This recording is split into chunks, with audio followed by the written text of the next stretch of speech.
Welcome to the Irish Pagan School podcast. Your hosts are authors and co-founders of the Irish Pagan School here in County Waterford, Ireland, Laura O'Brien and Jon O'Sullivan. Fáilte.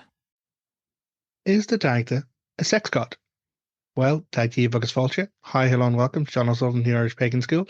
And I won't tell you how many times I've tried to record this video and gotten tongue-tied and stumbled over myself because it's a difficult topic to talk about in some ways. So to jump right to an answer, I guess, and an unpopular opinion, the answer, not hard to say, no, I don't think the Dagda is a sex god. Now, that seems to go against a lot of what the common understanding of Irish gods are, or many gods are, and the role and function of sex when it comes down to deities needs to be looked at rather differently to how we view things. Now, I'm not saying that Dagda isn't a god of fertility, isn't a god of abundance, isn't a god of like hospitality, home and hearth. I'm not saying that at all, because he 100% is. But fertility doesn't always mean sex. But also it doesn't have to not mean sex. But just because a deity is associated with or has sexual interactions in our lore doesn't make them a sex god. So, but wait, like Jon, it's in the mythology that the Dagda has sex with Boann and they give birth and bring forth a child by the name of Angus. Yeah, but that's not the only thing. He has a relationship with Boann. He stops the sun moving in the sky so that 9 months pass in a day, so he can have his relationship with a consenting partner. Let's be fair, let's put that in there. Boann was very much interested in the relationship, and he came away bringing Angus away from their union. But wait, he also has sex with the Morrigan. Okay, but if we look at this section of the lore and the mythology, I don't even think what's happening there is about sex. To me, it reads a little bit more like a ritual interaction between two very powerful deities, which I probably should explain in a little bit more detail. But to take a deity and to try and bring them down into one particular aspect of who and what they are and what they do is a problem that we see time and again in the Irish culture, in the people approaching Irish deities. They get a misconstrued view because they're only looking at it in one particular way. Or worse, you get people who want to behave in a particular way, claiming that it has something to do with their spirituality, with their pagan path, or with the particular god that they work for. Now, I don't know many people who worship the ancient Greek gods, but if someone went out of their way to say that they were a worshipper of Zeus and therefore they had to go around and non-consensually touch people, I'd have a problem with that. And so everyone should have a problem with that. I was contacted by someone in our community who was hesitant about trying to explore information around the Dagda or connection with the Dagda in any way, shape, or form, because the only interaction they'd had with any person claiming to be associated with the Dagda was a Dagda an individual in their local area, local pagan community, who was acting like a creep, was acting like a predator, who was going out of his way to like ingratiate himself with young female presenting individuals. And when challenged, it was like, well, it's the god that I work for because I'm a Dagda person.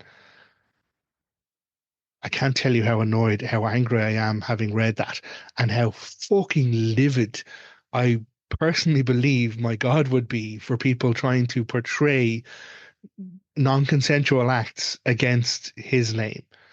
Now, it's all just perspectives, but I'm sorry, if you were using your spirituality to justify inappropriate behavior, then it's not about your spirituality at all. It's just you wanting to be inappropriate and trying to find anything that will allow that. So in order to pull back the misinformation here, to tear it all apart and break it right the way down, that's why I'm doing this video.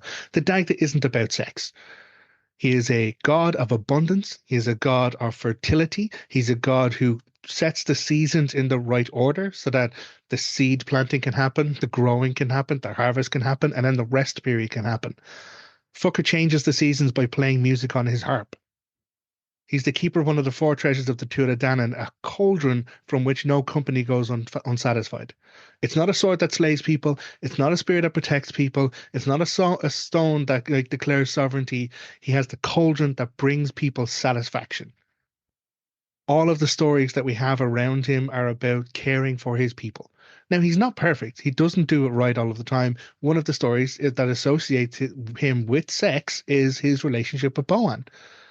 So he stops the sun moving for 9 months. So 9 months passed in a day, so he can engage in a consensual relationship because Boann was consenting and very much interested in a tryst with Dagda. And so they have their relationship, and then he comes away from that bearing the child, who is Angus, the unique force of vigor born of their relationship. So yeah, he has sex. There is a child. There is a partner involved, Boann in that instance. But does that make him a sex god? No, it just makes him a person who is engaging in a consenting relationship with someone else. But wait, hold on. There's the other story in the mythology where he leaves the meeting of the men of the goddess to go and find out where the Fomorian invasion is going to happen. And so he goes to seek the Morrigan. And specifically in the lore, it says that he comes upon her where she is standing on in the ford of the River Unshin and she's washing herself. And it says he stops and he waits and watches her. And this is where we get a description of the Morrigan standing with one leg on one side, another leg on the other side, undoing the tresses of her hair and washing herself. So is he acting like a creep? Is he acting like a perv watching the woman washing herself? Or do you think for one fucking second the goddess of prophecy is not going to know that he's there? That entire section doesn't read like sex to me. That entire section of the lore reads like a ritual. Standing in liminal space. She's engaging in a cleansing ritual, and he is waiting. He is waiting for his moment to be invited into that ritual, to be brought forward into the moment, to seek the information that he needs from a goddess of prophecy.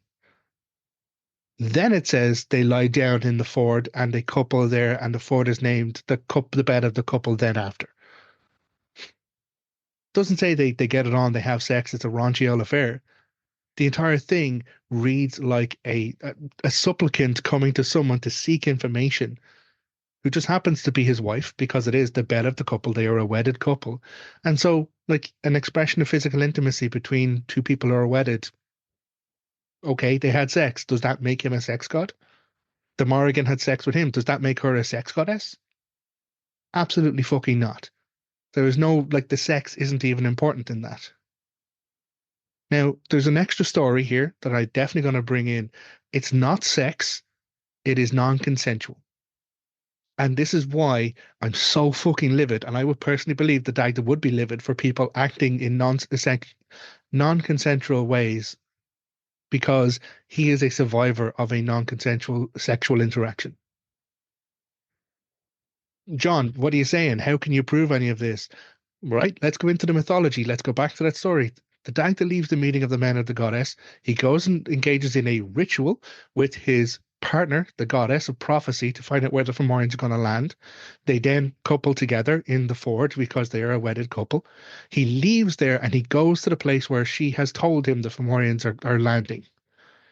What follows in that part is him going in disguise, dumbed down. He wears like peasant garb with like a rough spun shirt that doesn't really cover his form.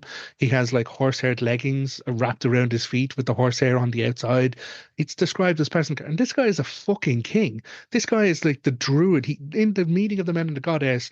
Nuad is there, Gwivnu's there, all of these very powerful sorcerers and druids promising to rain fire from the sky and call the mountains to throw their rocks at, the Fomorian invaders and hide all the rivers.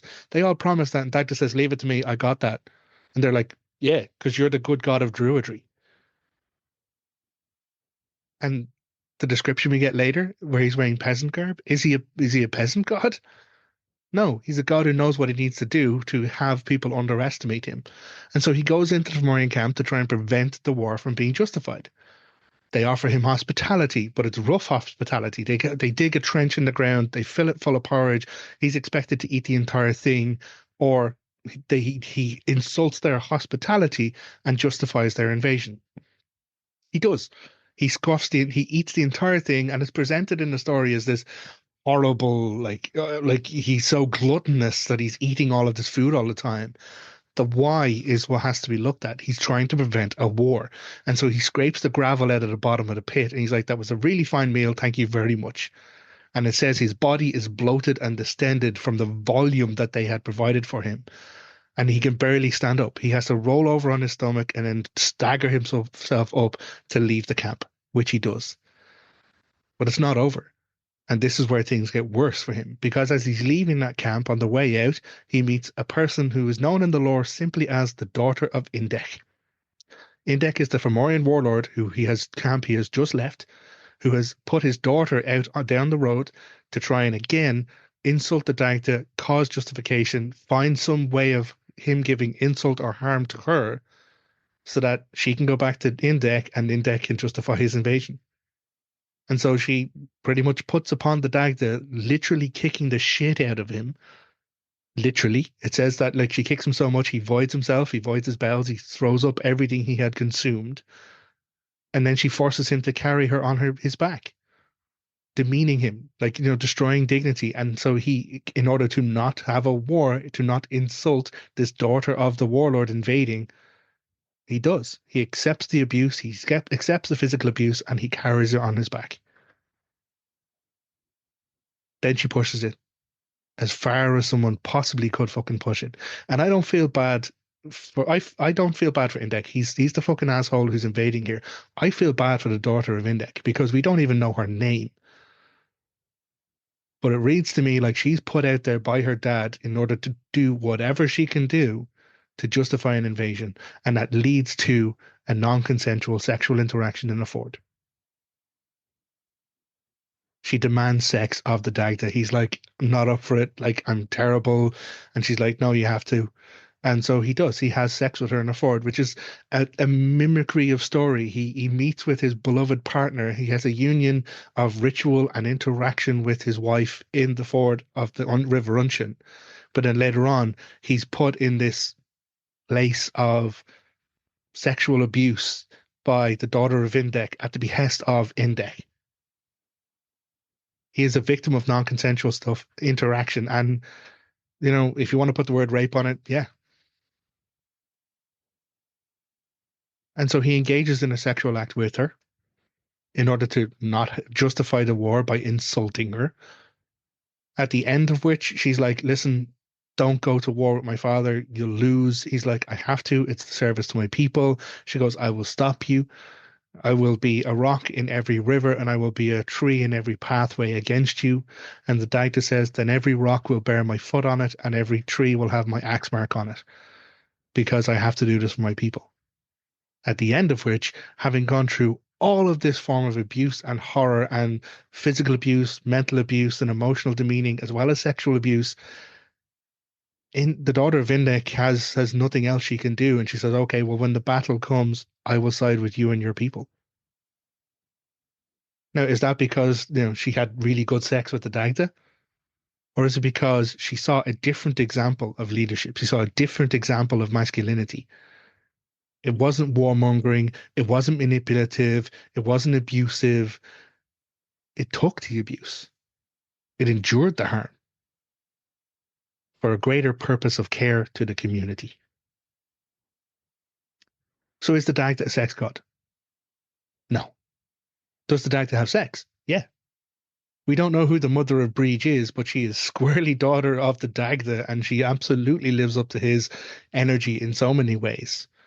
We have stories of Kermit, his son, and the grandsons of the Dagda, McCool, Machechta, McGren, the children of Kermit. We have Aid, another son of the Dagda. There are many children, Mitter is said to be. There's Anya, daughter of the Dagda. There are many children of the Dagda, both of his own progeny, but also foster children. He is a big dad, which means he does engage in sexual interactions. But does that make him a sex god? No. And anyone who tries to justify their sexual appetites or sexual interactions in any way by saying it's a Dagda thing, no, I'm sorry. You are absolutely just being a creep. You're being an abuser and you're cloaking it all of your horrible behavior in some form of made up ideology. I'm sorry. My anger here has made my energy very directed and my words very abrupt. Thing is, I'm not wrong. The truth of everything I said is in our mythology. It's there. The stories are correct. Yes, the Dagda has sex, but that doesn't mean he's all about sex. Fertility is not just about sex or bringing forth children. The relationship of fertility of the other world with the land of Ireland. Ireland is an abundant, beautiful place in all of our mythology because the kings, those who rule in Ireland, are in right relationship with the goddesses who represent sovereignty, who represent the other world powers in our world. It's about justice. It's about compassion. It's about community. It's about kingly judgment. As I've learned from my partner, there's this thing known as the fear flaha, the sovereign's truth, which means that if the sovereign is acting in truth, acting in honor, acting in just ways, then everything goes right. Everything is abundant, everything is beautiful and peaceful and brilliant. So that is the Dagda. That is his abundance. That is him setting things in right order, giving right justice, giving right hospitality, and looking after people. And yes, sacrificing himself at times to do so. So, unpopular opinion, no, the Dagda is not a sex god. And all the stories about, oh, well, he has a massive penis and like his clothes don't fit him and his penis is hanging out of his clothes. That's because his body's distended because he ate all of that porridge in order to not have a war. Like, what about it? And the whole Laura Gmor. Laura Gmor is the words, the great club, which is said to be the club of the Dagda that would bring life with the gentle end and take life with the rough end. But Lorg Mor is a euphemism. Lorg is a euphemism for penis. And so like that's where the whole big penis thing comes in with the Dagda as well. But Lorg is also a word for example. And more doesn't mean always big, it also means great. And so maybe the story about the magic staff isn't less about life and death, a magic stick that brings people back from the dead, and more about on Lorg Mor, a great example of what fatherhood should be. A father who looks for some way to care for his child and to bring the child back to life. And then when the child is brought back to life, the child calls out to the Dagda for his rough behavior and his poor behavior. And the Dagda takes on board and learns that lesson himself whilst taking up this power over life and death. I'm going to add one piece of information here, and this is a personal story for me, which I have not told publicly at all ever. Very few people know about it because they were at the event in question. They were at the Harvest Festival, which was held in Connecticut and organized by an amazing friend of ours. I had an experience and I just laughed it off as a joke. When I expressed that experience in my discomfort, I was still uncomfortable. I expressed the experience to my partner Laura and to the organizers of the event, and they were shocked. I was wearing this T-shirt, which says the Dagda do the work. I was queuing to get breakfast one morning at this conference. And someone, a person standing beside me, a presenter and speaker at this event. Yeah, no, I'm going to name it. I'm going to name it. Ellen Everett Hopman decided to compliment me on my T-shirt. And I was like, thanks very much. Yeah, it's the God I work for. And she's like, well, you have a really Dagda energy about you. And I was like, I appreciate it. And she goes, and that's before I've seen your penis.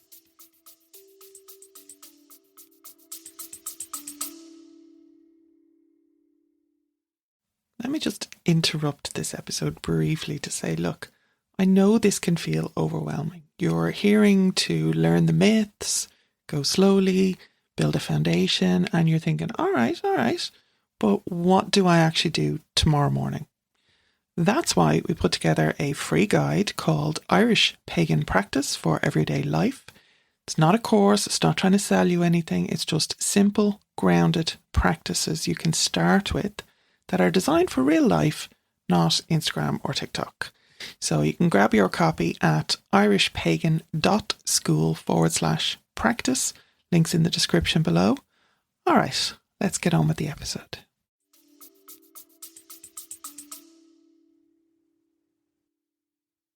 This pagan presenter at this conference felt it was okay to quip to me about seeing my penis.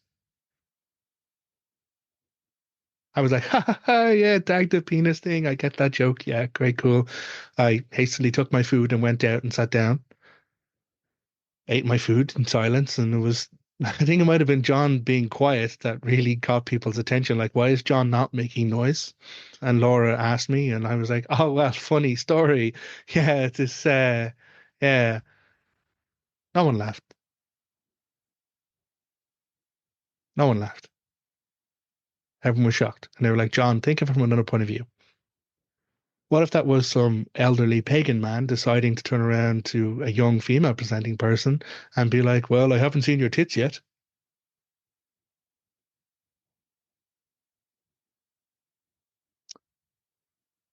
So don't come and talk to me about Dagda people are sexually like machismo, like, no, at all. I've been on the receiving end of abusive commentary just because I wear a t-shirt that says Dagda.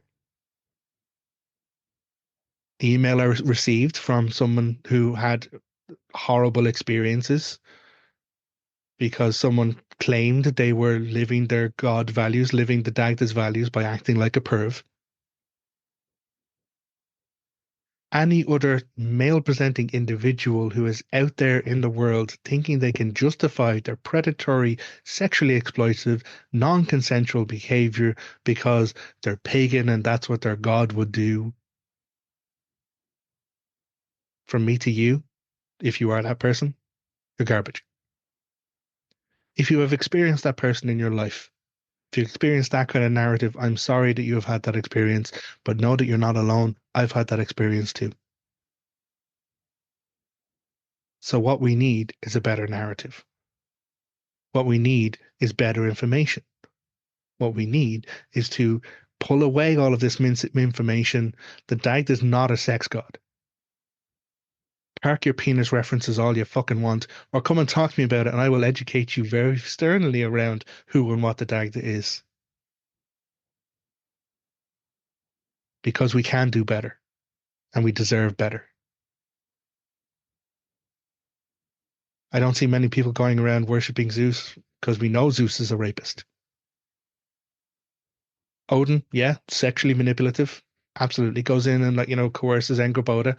A giant pretends to be a giant to woo her so he can gain access to a cauldron, which would give him, like, the powers of bardetry and, like, prose. Oh, but the Dagda pervs on the Morrigan, or the Dagda approaches a ritual moment and waits for his time to be invited in by a goddess of prophecy. Again, the idea that she wouldn't know he's fucking there. She was absolutely fucking waiting there. Because the start of that line, actually, now that I remember it, is the Dagda kept the property at Glenetchin, near the River Unshin. He was going to his place in Glenetchin by the River Unshin, and she was there in the River Unshin. She knew he was coming because she knew what was going on. Anyway, I feel like I'm a little bit wound up about this, but maybe that's a good thing. Maybe people need to see that, what is right and what is wrong. So, yeah, if you say you've had a poor experience with someone in pagan community or even non-pagan community, I would believe you. If you say males are acting predatory around you, I will believe you.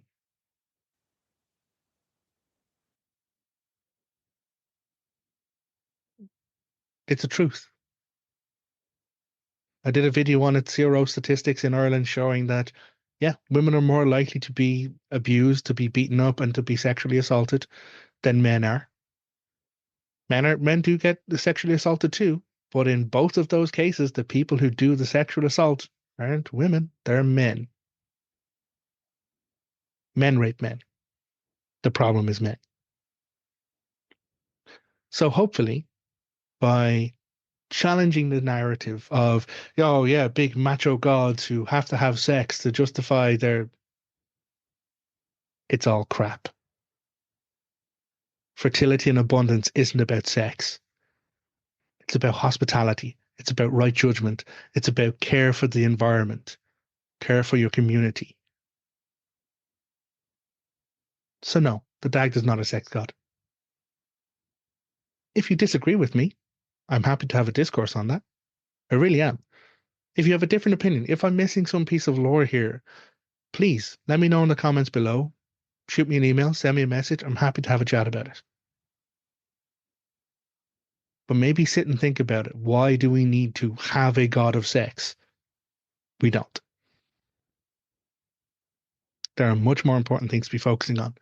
And also, don't come at me with the Morrigan is a sex goddess because she has sex as well, or the Boann's daughter, where she appears as the beautiful woman to Cuchulainn.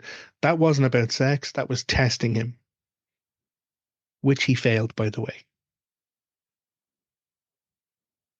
The relationship with sex in ancient Irish society was much more different to what it is now. It wasn't as restricted. It was something that people in any level of society could just choose to engage in.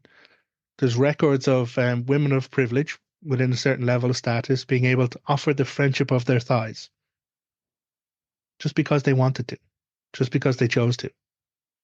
And it wasn't looked down on. It wasn't like, oh, how terrible, blah, blah, blah. There are relationships in our lore. The Brehon Emmet, the ancient laws of Ireland, talk about a union for a year and a day, where you'd be a wedded couple for a year and a day, and that was it. You'd start at Bealtaine, you'd agree to live together in all capacities, at the end of which you then decide if you want to carry on being a couple or if you want to just part ways. The association with sex was much, much different to a lot of our hang-ups and our mentality here today. But what isn't and should never be misconstrued is the core element of consent. The Dagda and Boann had a consenting relationship.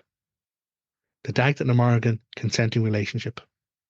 The daughter of Indech and the Dagda, not a consenting relationship. I don't even think she consented to that, but she was forced into it by her father. Which is my read on the mythology. If someone disagrees, please have a read of it and come and talk to me about it.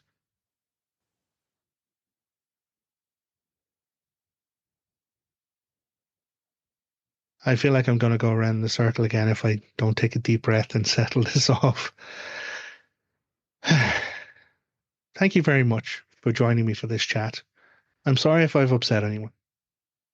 I'm sorry if I've triggered anyone. That was never my intent, but I accept that might have been the impact.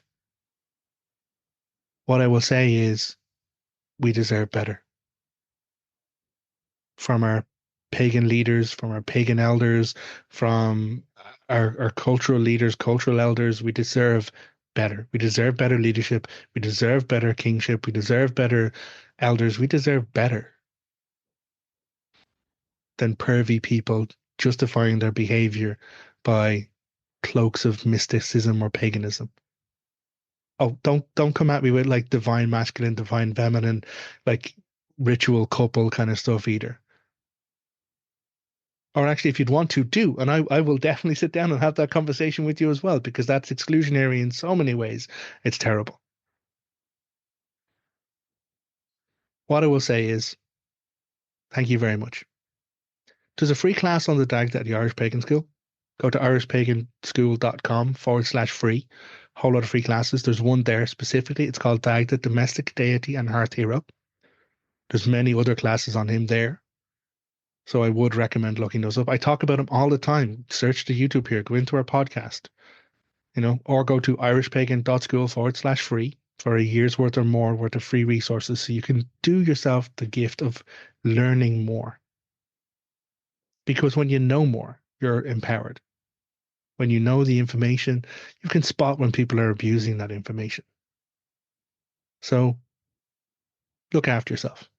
Take care. And until next time, slán. Goodbye. If you enjoyed this podcast, please leave us a positive review in your podcast listener.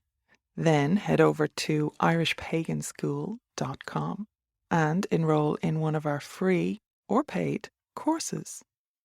Slán go fóill, and we will see you next time.